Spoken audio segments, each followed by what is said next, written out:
Hello students, welcome to Study academy.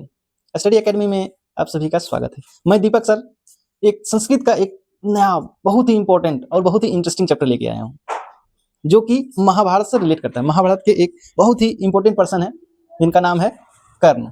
उन्हीं पे based एक स्टोरी है, नाटक है। क्या है? कर्णस दानवीरता। उसी वही चैप्टर का नाम हो गया, चैप्टर नंबर 12 में कर्णस दानवीरता, कर्ण की दानवीरता। ठीक, आज हम क्या पढ़ेंगे? चैप्टर का नाम क्या है? कर्णस दानवीरता, कर्ण की दानवीरता। कर्णस दानवीरता यानी कर्ण की दानवीरता। पाठ का परिचय, इंट्रोडक्शन। पाठ का नाम क्या है? कर्णस दानवीरता, कर्ण की दानवीरता। मूल स्रोत, यह लिया कहां से गया है? यह पाठ महाकवि भास द्वारा रचित। किसके द्वारा लिखा गया है? भास के द्वारा लिखा गया है। क्या है? एक नाटक है। किसमें संकलित है? कर्ण भार से। यानी यह पाठ जो है भास महाकवि के द्वारा लिखा गया है। एक प्रकार का नाटक है जो कर्णभार से संकलित है। ठीक। संदर्भ, यह स्टोरी किस टाइप का है, कहां का, इसका पृष्ठभूमि क्या है? यह महाभारत युद्ध की पृष्ठभूमि पर आधारित है। यह जो स्टोरी है महाभारत पर आधारित है। कर्ण, इसके मुख्य पात्र, इसमें कौन कौन मेन किरदार कौन कौन है? बोलते हैं मेन कैरेक्टर कौन है। मूवी जब स्टार्ट होती है तो पता चलता है उसमें हीरो है, हीरोइन है, विलन है, पता चल जाता है विलन है। और कौन कौन उसमें है? यही इसमें 3-4 आदमी हैं, 3-4 पात्र हैं। इसको कर्ण, अंग देश का राजा। कर्ण क्या है, कहाँ का राजा है? अंग देश, जो अपना पास में लखीसराय में है।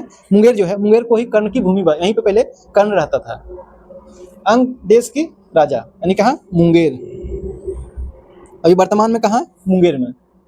कुंती के पुत्र, यानी माँ का नाम क्या है? कर्ण के माँ का नाम कुंती, और पिता का नाम सूर्यपुत्र, सूर्य का बेटा है। कौरव के पक्ष से लड़ता था। ये किसके पक्ष से? नहीं, महाभारत में 2 पक्ष हैं, कौरव और पांडव। तो कौरव के पक्ष से कर्ण किसके पक्ष से लड़ रहा है? कौरव के पक्ष से। शक्र, शक्र यानी इंद्र, बहुत इंपॉर्टेंट लाइन है, इसका बहुत बार जिक्र होगा। शक्र, शक्र यानी इंद्र। इंद्र का क्या नाम है? शक्र। देवताओं के राजा। शक्र कौन है? देवता के राजा है। अर्जुन के पिता है। और किसके भेष में? ब्राह्मण के भेष में। पता चलेगा आगे क्या है। अर्जुन के पिता। शल्य कौन है? शल्य अर्जुन का, सॉरी, कर्ण का सारथी। यानी जो अर्जुन का सारथी कौन है? श्री कृष्ण जी। उसका देखिए, जब भी युद्ध करने के लिए आता है कर्ण, देखा होगा महाभारत, तो उसके आगे बैठा रहता है, रथ चलाने वाला को सारथी बोलते हैं। श्री कृष्ण उधर बैठे हैं, इधर कौन है? कर्ण के सारथी कौन है? शल्य। शल्य क्या है? कर्ण के साथी। तो स्टोरी का बैकग्राउंड बताता हूँ और अच्छा से थोड़ा सा। क्या है? ये स्टोरी वहां से जनरेट होती है जब महाभारत का युद्ध स्टार्ट हो जाता है, तो कर्ण की बारी आती है युद्ध में लड़ने की। तो श्री कृष्ण को पता था कि कर्ण जब युद्ध लड़ने के लिए आएगा तो उसको कोई हरा नहीं पाएगा, उसका कोई माय का लाल नहीं जिसको हरा पाएगा। तो बस हराएगा कैसे? कैसे? अर्जुन तो हार जाएगा। फिर अर्जुन को जिताना है, छल कपट करके, कैसे करके जिताना, प्रपंच करके। तो श्री कृष्ण ने, अर्जुन का जो सारथी है श्री कृष्ण अर्जुन के पिता कौन है? इंद्र यानी शक्र। उसको बोलता है कि अब जो अगले दिन शाम होता ढल जाता था, शाम होते होते क्या है, युद्ध समाप्त हो जाता था। अगले दिन किसके साथ युद्ध होगा? कर्ण के साथ। तो कर्ण के साथ युद्ध होगा, तो उससे पहले आपको कुछ करना होगा, नहीं तो कर्ण को हरा नहीं पाएगा। तो इंद्र बोला ठीक है, कौन सी करना होगा? बोले उसके पास एक जन्मजात कवच और कुंडल है जो उसके शरीर में लगा हुआ है, वो जब तक उसके साथ रहेगा कोई उसको मार नहीं सकता, यानी कर्ण को कोई नहीं मार सकता। तो बोला की किया जाएगा? तो अर्जुन बता देते हैं कि तुम आप जाइए, कर्ण थी कोई ब्राह्मण के भेष में, वो एक बहुत दानवीर है, उसको जो मांगता है लोग उसको दे देता है। जो आदमी कोई मांग ले कुछ, उसको दे देता है। आप जाइए और क्या करिए? वही चीज मांग लीजिए। ठीक है? क्या चीज? कवच कुंडल मांग लीजिए। ये बैकग्राउंड बता दिए, स्टोरी में स्टोरी बता दी इसमें। ठीक, क्या है? अब जाता है किसके भेष में बन के? ब्राह्मण के भेष में। कौन जाता है? शक्र यानी इंद्र। ये समझ लिए स्टोरी का बैकग्राउंड हो गया। अब स्टोरी समाप्त स्टार्ट हो गई। हाँ, कर्णस दानवीरता। कर्ण में कौन कौन है? अर्जुन है, ये जो इंद्र है साधु के भेष में, और क्या है? कर्ण है। पाठ का परिचय वो तो शॉर्ट में बता दिए। यह पाठ भास रचित नाटक कर्णभार से संकलित है। इसके लेखक भास हैं। एक प्रकार का नाटक है। ये कहाँ संकलित है? कर्णभार में। ठीक, इनमें महाभारत के प्रसिद्ध पात्र, महाभारत में बहुत इंपॉर्टेंट पर्सन कौन है? कर्ण की महान दानवीरता को दर्शाया गया है। इस स्टोरी में कर्ण की महान दानवीरता को दर्शाया गया है। कर्ण क्या है? सूर्यपुत्र है और कुंती पुत्र, लेकिन वे कौरवों के पक्ष से युद्ध करते थे। ठीक, कौन किसके पक्ष से? कौरव के पक्ष। देवराज इंद्र अपने पुत्र अर्जुन की सहायता के लिए छल पूर्वक कर्ण से उसका कवच और कुंडल मांगने आते हैं। देवराज इंद्र कौन है? अर्जुन के पिताजी। जानता था अर्जुन जीत नहीं पाएगा, तो अर्जुन की सहायता के लिए क्या है? कवच और कुंडल मांगने के लिए उसके पास जाता है। वो पता था, इंद्र को पता था कि कवच कुंडल देने से कर्ण की मृत्यु हो जाएगी। इंद्र को पता था कि कवच कुंडल मांगेंगे तो उसकी मृत्यु हो जाएगी, मगर एक चीज बात है कि कर्ण से जो मांग ले वो मना नहीं कर पाएगा। क्या है, इसका कमजोरी भी हो गया, जो मांगे वो देवे करेगा। अब पता है वो दे देगा तो मृत्यु उसका तय है, वो तो चाहता ही था, इंद्र यही चाह रहा कि अर्जुन जीते। अब देखिए क्या होता है आपका स्टोरी आगे। मुख्य घटना दान का प्रस्ताव। अब आता है जब इंद्र ब्राह्मण के रूप में, कौन ब्राह्मण के रूप में आया है? इंद्र। इंद्र का नाम क्या है? शक्र। महताराम भिक्षा याचे, देखिए यहाँ पे कि जब उसके पास जाता है इंद्र, जो शक्र है, किसके पास? कर्ण के पास जाता है, तो वो क्या है, वहां जाने के बाद होता है ना कि प्रणाम साधु जी, या बोलते हैं प्रणाम जो भी है ब्राह्मण जी, ऐसे बोला कौन? कर्ण उसको प्रणाम करता है। किसको? शक्र, जो साधु के ब्राह्मण के भेष में आया है। मगर क्या, कर्ण जो थी, वो जो इंद्र है, इंद्र उसको हमेशा सभी लोगों को देता था क्या चीज का थी? वरदान, कि सदा क्या बोलते हैं, विजयी भवा, सब बोलते विजयी भवा। पंडित जी को प्रणाम कर बोला विजयी भवा, बहुत खुशी रहो। तब क्या है, कर्ण तो पता था कि जब आशीर्वाद हम मतलब पैर छुएंगे तो कुछ आशीर्वाद देगा ही, मगर क्या है, इंद्र को पता था यदि पैर छुआ, यदि हम उसको बोल दिए क्या चीज, विजयी भवा, तब तो विजयी होइए जाएगा, जीतिए जाएगा। तो जब प्रणाम करने का आता है, वो भी स्टोरी बहुत इंपॉर्टेंट है वहां पल थोड़ा सा। जब प्रणाम करने के लिए जाता है तो उसको आशीर्वाद ये नहीं देता है, उसको देता है ये सब मतलब होता है ना, सदा फलो फूलो, बहुत संपत्ति में वृद्धि हो, आपका राज्याभिषेक बहुत बड़ा हो। ऐसा सुनने के बाद उसको बहुत बुरा लगता है, किसको? कर्ण को, कि आपने मुझे ये सब क्यों कहा कि आपका राज्याभिषेक बहुत बड़ा हो, धनवान बने, आप मुझे ये क्यों नहीं कहा कि आप विजयी भवा, क्योंकि हम युद्ध करने के लिए जाएंगे। तो बोला नहीं, आपको जो आशीर्वाद मैंने एक बार दे दिया है तो दे दिया है, ठीक। वो प्रसंग खत्म हो जाता है, क्योंकि पता था यदि मैंने उसको दे दिया है आशीर्वाद कि विजयी भवा तो जीत ही जाएगा। इसीलिए बोलता है विजयी भवा नहीं, उसको ऐसा आशीर्वाद दे ताकि वो खुश भी हो जाए। ऐसे बोलता है ना कि ऐसा बात बोलो कि सांप भी मरे लाठी भी नहीं टूटे, वही हो गया। वो उसको आशीर्वाद दे देता है क्या चीज का, कि आपका साम्राज्य बहुत विस्तार हो, आप बहुत धनवान हो और दान पुण्य हमेशा करते रहें, ये हो गया। अब जब ब्राह्मण के भेष में आया तो उसका कर्तव्य है कि पूछेगा आपको क्या चाहिए बाबा। कर्ण पूछा कि आपको क्या चाहिए, तो इंद्र बोलता है, यानी शक्र बोलता है कि महताराम भिक्षा याचे, मैं एक बड़ी इच्छा चाहता हूं, मैं बड़ी भिक्षा चाहता हूं, मांगता हूं। कहा तो कर्ण ने उन्हें बारी बारी से कहीं बहुमूल्य चीजें देने का प्रस्ताव रखा, लेकिन इंद्र मना करते गए। यह क्रम परीक्षा में अक्सर पूछा जाता है, हम पूछा जाता है पहले क्या मांगा था, दूसरा बार में क्या मांगा, तीसरा बार में क्या मांगा। इसीलिए परीक्षा में जैसे पूछेगा हम उसी चलेंगे, उसी बताएंगे, उसी पढ़ाएंगे बच्चों को। हाँ, तो महताराम भिक्षा याचे किसने बोला? इंद्र ने। इंद्र को बोले, इंद्र हो सकता है ऑप्शन में, या शक्र हो सकता है। शक्र किसके भेष में आया? ब्राह्मण के भेष में। लेकिन इंद्र ने मना कर दिया। अब देखते हैं क्या क्या मांगा, क्या क्या था। कर्ण बोला मैं आपको हजारों गायें दे देता हूं। कर्ण ने अलंकृत हजारों गायें देने को कहा। इंद्र का जवाब, अब इंद्र क्या बोलेगा? नेच्छामी। इंद्र का मतलब यहाँ शक्र लिख लेना ताकि याद रहे। इंद्र कोई शक्र, ज्यादातर एग्जाम में शक्र यूज करता है। शक्र यानी इंद्र का जवाब। शक्र का जवाब क्या है? नेच्छामी कर्ण, नेच्छामी, नहीं चाहिए कर्ण, नहीं चाहिए, क्योंकि मैं तो थोड़ा सा दूध पीता हूं, इतना गाय को मैं क्या करूंगा। बोला ठीक ठीक, नहीं चाहिए, ठीक है, मैं आपको हजारों घोड़े दे देता हूँ, हजारों घोड़े। कर्ण ने हजारों अच्छे घोड़े देने को कहा। इंद्र का जवाब नेच्छामी, नहीं चाहिए, घोड़े चढ़ने के लिए होते हैं, मुझे नहीं चाहिए। उसको तो पता था हमको की चाहिए, तब ठीक आगे बोलता ठीक है आपको घोड़े नहीं चाहिए। पहला में क्या मांगा? 1000 गाय, दूसरा में 1000 घोड़े, तीसरा में मतलब इंद्र दे रहा है हाथियों का झुंड दे देता हूं आपको। कर्ण ने अनेक हाथी देने को कहा। इंद्र का जवाब है नेच्छामी, नहीं चाहिए, नहीं चाहिए। हाँ, तो ये जो चीज लिखी इसमें चित्र के थ्रू बता देते हैं। क्या? हजारों गाय। पहले बार क्या मांगा? पहले बार इंद्र ने क्या देने का वादा किया था कि 1000 गाय दे देता हूँ, बहुत ही सुंदर, बहुत दुधारू गाय दे देता हूँ हजारों। तो बोला नहीं चाहिए, नहीं चाहिए। हाँ, यहाँ पे क्या ब्रह्मा जी का मैं पिक्चर लगा दिया, यहाँ लगना चाहिए ये इंद्र जी का।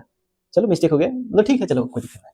इससे क्या मतलब मेन तो स्टोरी समझ में आनी चाहिए कि पहला बार में क्या दिया गया? 1000 गाय। कमेंट में लिखना पहले बार में क्या दिया गया? 1000 गाय। फिर दूसरा नंबर में क्या दिया गया? 1000 घोड़े। क्या दिया गया? हजारों घोड़े। तो क्या बोलते हैं? नहीं चाहिए, नहीं चाहिए। तीसरा बोला आपको हजारों हाथी देता, बहुत झुंड, बहुत हाथी देता हूँ। बोला हम हाथी क्या क्या करेंगे, हाथी नहीं चाहिए। अपार सोना देता, बहुत सारा गोल्ड दे देता हूँ। चौथा बार में क्या है? बहुत सारा सोना। तब नेच्छामी, नेच्छामी, नहीं चाहिए, नहीं चाहिए। हाँ, चौथा बार में क्या था? कुछ सोना। बोला अपार सोना, गोल्ड। कर्ण ने बहुत सारा सोना देने को कहा। इंद्र का जवाब आया, शक्र का जवाब आया नेच्छामी, नेच्छामी, नहीं चाहिए, नहीं चाहिए। तो बोला ठीक है, नहीं चाहिए, मैं आपको पृथ्वी देता हूँ। कर्ण ने जीती हुई, कर्ण एक बार क्या पृथ्वी को जीत जाता है। तो कर्ण ने कहा कि मैं जो कर्ण ने कहा जीती हुई पूरी पृथ्वी दे देता हूं आपको। इंद्र का जवाब पृथ्वी का मैं क्या करूंगा, नहीं चाहिए। बोला ठीक है। अब फिर जो है चौथा वो पांचवा छठा बोला अनिष्टोम फल दे देता हूं। कर्ण ने यज्ञ का फल देने को कहा। इंद्र का जवाब नहीं चाहिए, नहीं चाहिए। एक अनिष्टोम फल किसको बोलते हैं? एक बहुत यज्ञ करने के बाद भगवान खुश होते हैं, जो भी खुश हुए जिसका पूजा कर रहे हैं, वो बोला ठीक है जो वरदान मांगो।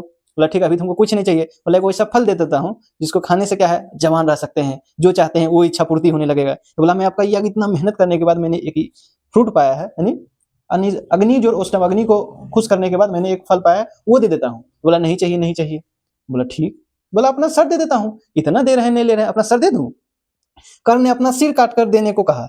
इंद्र का जवाब अभी अभी, ऐसा मत करो, ऐसा मत करो। इंद्र का इसका फिर ये क्वेश्चन एग्जाम में आया, अभी अभी कौन बोला है? इंद्र। इंद्र नहीं तो ऑप्शन रहे तो शक्र। कौन बोला है, इंद्र या शक्र ने? अभी अभी, ऐसा मत करो, ऐसा मत करो। जिस जो एग्जाम में आया है संस्कृत का हुआ, वो हम सब भी ऐड करते आए हैं, अभी अभी संस्कृत। नहीं तो डायरेक्ट हम लिख सकते हैं ऐसा मत करो, ऐसा मत करो। तुम्हारे लिए इतना मेहनत किए हैं, इतना मेहनत करने बहुत अच्छा से, बहुत मेहनत करके एक एक चीज जितना तुमको बोलते हैं कि क्वेश्चन बैंक पर हो, हम कम से कम ये 2-3 बार पढ़ चुके हैं। ऑफलाइन में पहले पढ़ाए थे, फिर अपने से पढ़े, जब ईपीपीटी तैयार किए फिर एक बार पढ़े कि कोई छूट तो नहीं गया है। ठीक है, इतना मेहनत किए हैं तो तुम्हारा भी फर्ज बनता है कि तुम भी इतना पढ़ाएं, तो उसके बाद सॉल्यूशन निकालो, सॉल्यूशन को करो। यदि सॉल्यूशन का वो छूट भी गया तो उसको देखो, उसको हाईलाइट करो कि अच्छा मेरा ये छूट गया, नहीं बन पाया, उसको हाईलाइट करके रखो।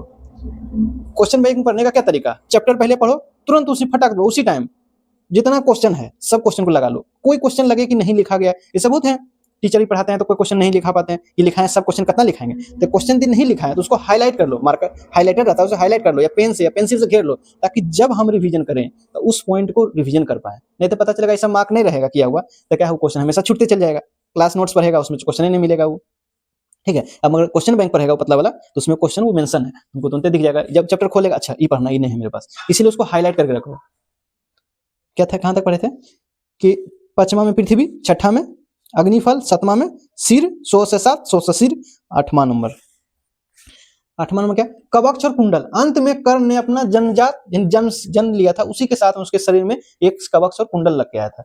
कवच कुंडल देने को कहा। इंद्र का जवाब ददातु ददातु, दे दो दे दो। इंद्र बहुत खुश हो गया। इंद्र तो चाह ही रहा था ये कि हमको इंद्र की दो, हम कैसे मांगेंगे, इससे बढ़िया तुम ही दो, ये चाहिए इन्हें, ये चाहिए इन्हें, ये देगा इन्हें कुंची। लास्ट में अपना बोला ले लो, बोला हाँ अब दे दो, अब दे दो। खुश हो गया इंद्र, क्या है, खुश गया। ये तो उसका प्लानिंग ये था।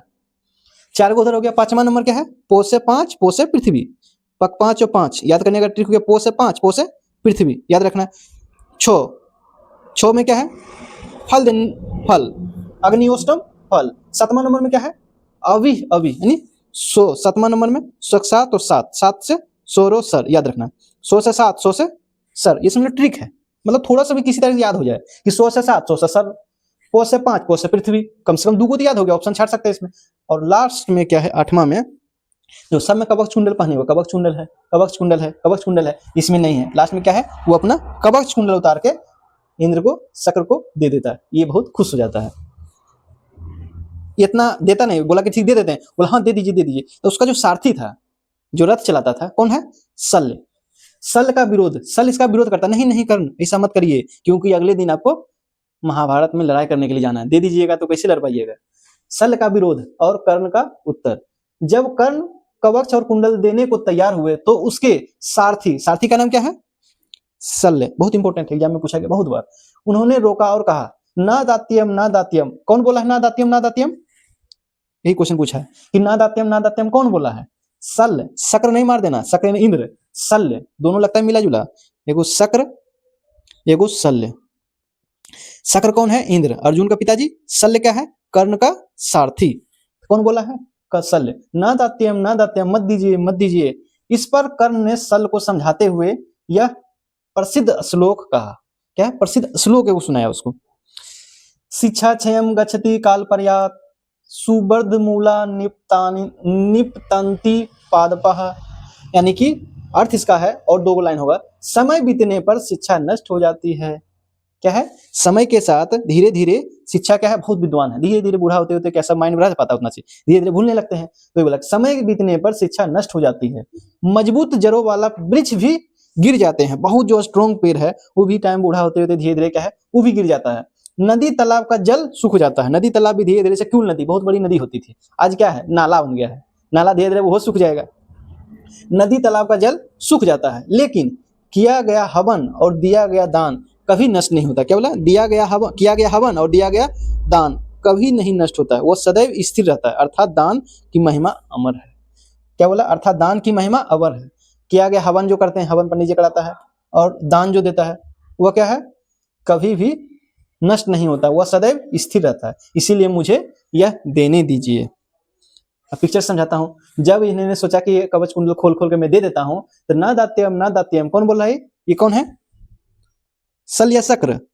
शल्य। तभी इसको समझाते हैं कि नहीं नहीं रुको, देखिए युद्ध की तैयारी चल रहा है, यहाँ पे इसको दे रहा है। तो ये क्या बोले हैं?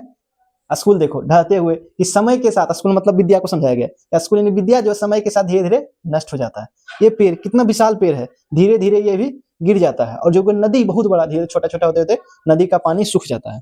मगर किया गया हवन और दिया गया दान कभी समाप्त नहीं होता, कभी नष्ट नहीं होता है। दिया गया दान कभी नष्ट नहीं होता है, इसीलिए मुझे ये कवच कुंडल देने दो। यदि इनको खुशी होती है, यानी इंद्र को या शक्र को खुशी होती है कि ये चाहिए, इनको देने देते, वो क्या है लास्ट में उसको दे देता है। पाठ का अब समरी थोड़ा सा छोटा लाइन में, इस पाठ में कर्ण की महान दानवीरता का वर्णन किया गया है। महाभारत के युद्ध में कौरवों की ओर से लड़ते हुए कर्ण के पास जन्मजात कवच और कुंडल थे। जब तक ये कवच कुंडल कर्ण के शरीर पर थे, उन्हें कोई भी देवता हो या दानव मार नहीं सकता था। अर्जुन की सहायता करने के लिए इंद्र यानी शक्र, यहां भी देखिए लिख दिए हैं, इंद्र यानी कि शक्र एक कपटी ब्राह्मण का भेष बनाकर कर्ण के पास आते हैं और बड़ी भिक्षा की याचना करते मांगते हैं। कर्ण स्वभाव से दानी थे, इसीलिए उन्हें ब्राह्मण को खाली हाथ नहीं जाने दिया। अंत में अपनी जान की परवाह किए बिना कर्ण ने अपने शरीर से जुड़ी कवच और कुंडल काटकर इंद्र को दे दिया। ये हो गया बहुत छोटा स्टोरी, ये बहुत छोटा है, उसको एकदम समराइज करके और छोटा करके समझाते हैं कि लास्ट में क्या है कि ठीक है, यदि चाहिए आपको, यही चाहिए, ले लो कवच और कुंडल, इसको दे देता है। ये तो एकदम खुश। ये कौन है? शक्र यानी कि इंद्र। परीक्षा के लिए महत्वपूर्ण प्रश्न, कर्णस दानवीरता पाठ के लेखक कौन है? भास। यह पाठ किस ग्रंथ से लिया गया है? कर्णभार से, जो एक प्रकार का नाटक है। कर्ण किस देश का राजा था? अंग देश का। अंग कहाँ भी है? मुंगेर में। कर्ण के माता पिता कौन है? माता कुंती और पिता सूर्य हैं। ये जो मुंगेर है, वहीं पे मेरा दीदी का घर है, ससुराल नहीं वहाँ पे है, तो बहुत बार गया, मैं देखा हूँ ये सब। वहीं पे है वहीं पे 52 कोटली 53 द्वार भी है, टीवी टावर है, वहीं पे घूमने वाला बहुत अच्छा जगह है। 52 कोटली 53 द्वार, कर्ण भूमि, बहुत बार गया हूँ मैं। कर्ण के माता पिता कौन है? माता कौन है? कुंती, और पिता कौन है? सूर्य। इंद्र किस रूप में कर्ण के पास आए थे? ब्राह्मण के रूप में। कर्ण ने अंत में क्या दान दिया? कवच और कुंडल। महताराम भिक्षा याचे, मुझे बड़ी भिक्षा चाहिए, किसने कहा? शक्र ने, यानी इंद्र को ही शक्र बोला गया। ना दात्यम किसने कहा? सल। ये देखो एग्जाम में बहुत इंपॉर्टेंट है, इसलिए मैंने ये अलग से डाल दिया, पढ़ाने टाइम में समझाया ही था, फिर से डाल दिया कि ना दात्यम किसने कहा था? सल ने कहा था, ताकि याद रहे, ये सब क्वेश्चन बहुत इंपॉर्टेंट है। दानवीर कौन था? कर्ण। समय के साथ क्या नष्ट हो जाता है? शिक्षा, पेड़ भी नष्ट हो जाता है, जल नष्ट हो जाता है, लेकिन दान नहीं नष्ट होता है। कंक्लूजन, इस पाठ में हमें यह शिक्षा मिलती है कि दान देना एक महान गुण है। कर्ण जानते थे कि कवच कुंडल देने से उनकी मृत्यु निश्चित है, फिर भी उन्होंने अपनी दानवीरता की मर्यादा रखने के लिए अपना सर्वस्व दान दे दिया, इसीलिए कर्ण को दानवीर कहा गया है। ये क्वेश्चन आ सकता है कि कर्ण को दानवीर क्यों कहते हैं? क्योंकि कर्ण जानता था कि कवच कुंडल दे देंगे तो मेरी मृत्यु तय है, फिर भी वह अपना जान की परवाह किए बिना वो दान में दे देते हैं, इसीलिए इसको बोला गया कि ये दानवीर है। यदि तुम सबको पता चल जाए कि देने से मेरा इतना बड़ा नुकसान हो, मेरी मृत्यु हो जाए, दे पाएगा? देगा? नहीं देगा, और ये दे दिए थे, इसीलिए इनको दानवीर बोला गया है। ठीक, कैसा लगा स्टोरी? है मजा आया? ऐसा ऐसा मूवीज में बनता है तो क्या मूवी देखने के बाद याद रह जाता है, इसलिए कोशिश कर रहा हूँ कि इस टाइप के पढ़ाऊं, इंटरेस्टिंग पढ़ाऊं, पिक्चर के साथ पढ़ाऊं, ताकि यह स्टोरी याद रहे, एग्जाम तक ही, बहुत बाद तक भी याद रहे, ताकि एकदम लगे हाँ कि बहुत अच्छा सर पढ़ाए थे, याद एकदम एग्जाम में जाओ तो एकदम सिंपल है, एकदम तुरंत बन जाएगा इस टाइप से, इसलिए एकदम रिलेट करके पढ़ा रहा हूँ। इतना मेहनत कर रहा हूँ तो तुम सबका भी फर्ज बनता है कि चैनल को सब्सक्राइब करो, चैनल को लाइक करो, चैनल का बेल आइकन जो है उसको ऑन करना, क्योंकि सब्सक्राइब तो बढ़ रहा है, सब्सक्राइब कर रहे हो मगर देखते कम हो, इसका मतलब यही है कि उसका जो बेल आइकन है ऑन नहीं है, हम जो वीडियो डालते देख ही नहीं पाता है, इसलिए क्या सब्सक्राइब करना और बेल आइकन को ऑन कर लेना है, ताकि वीडियो जब भी डाले तुम सबको पता चल जाए टाइम टू टाइम। ठीक है, और दोस्तों को शेयर भी करना है, ताकि हम इतना मेहनत कर रहे हैं, रात में ठंडी का दिन है फिर भी मैं वीडियो बना रहा हूँ प्रॉपर। ठीक है, कोई दिक्कत नहीं, हम आराम से बनाते रहेंगे, बस ये कि दोस्तों को शेयर करो, जाकि जितना क्लास में फ्रेंड है सब देख पाए, इतना कम टाइम में मैं आपको इतना डिलीवर कर रहा हूँ, ताकि एग्जाम में बहुत बेहतर कर पाओ, अपना मम्मी पापा का नाम रोशन कर पाओ। ठीक है, all the best for your exam.